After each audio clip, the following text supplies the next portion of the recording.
Sultan Syahrir, Perdana Menteri pertama Indonesia, adalah sosok yang lahir pada tanggal 5 Maret tahun 1909 di Padang Panjang, Sumatera Barat. Sejak kecil, Syahrir telah menunjukkan bakat intelektual yang luar biasa. Ia tumbuh dalam lingkungan keluarga yang terdidik, dan memiliki semangat yang kuat untuk belajar. Sebagai remaja, Syahrir sangat tertarik pada ideologi dan politik. Ia bergabung dengan Gerakan Pemuda Indonesia dan terlibat dalam perjuangan melawan penjajahan Belanda. Pada tahun 1928, dalam usia 19 tahun, Syahrir turut menjadi salah satu perumus Sumpah Pemuda yang menegaskan persatuan Indonesia. Masa pergulatan ideologi menjadi tonggak penting dalam kehidupan Syahrir. Ia mempelajari berbagai pemikiran politik dan sosial, termasuk Marxisme dan nasionalisme.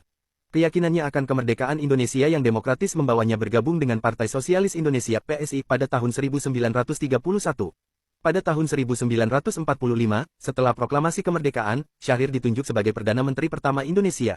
Ia memiliki visi untuk membawa Indonesia menjadi negara demokratis yang mampu menghormati hak asasi manusia dan kebebasan individu. Namun, dalam masa kepemimpinannya, Syahrir menghadapi tekanan dari berbagai pihak. Salah satu permasalahan besar yang dihadapinya adalah perbedaan pendekatan ideologi antara pemerintah pusat di Jakarta dan beberapa daerah di luar Jawa.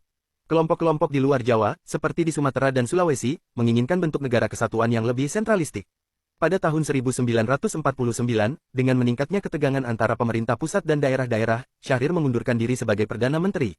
Pada saat yang sama, Indonesia Serikat, yang merupakan bentuk pemerintahan federal dengan beberapa negara bagian, juga dibubarkan.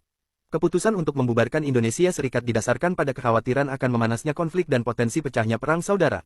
Meskipun Indonesia Serikat pada awalnya diharapkan menjadi solusi untuk mempertahankan keutuhan negara, namun perbedaan pendekatan ideologi dan ketegangan antara pemerintah pusat dan daerah-daerah akhirnya menyebabkan pembubaran tersebut. Setelah itu Syahrir menghadapi masa-masa sulit dalam karir politiknya. Ia dituduh terlibat dalam pemberontakan PRRI Permesta dan dijatuhi hukuman penjara selama 8 tahun. Setelah bebas pada tahun 1966, Syahrir dilarang terlibat dalam politik dan tidak diberikan kesempatan untuk berkontribusi lebih lanjut bagi Indonesia. Meskipun begitu, warisan dan karya Syahrir tetap menginspirasi bangsa Indonesia. Salah satu karyanya yang terkenal adalah buku berjudul Tan Malaka, Bapak Republik Indonesia, yang membahas pemikiran seorang pejuang kemerdekaan lainnya.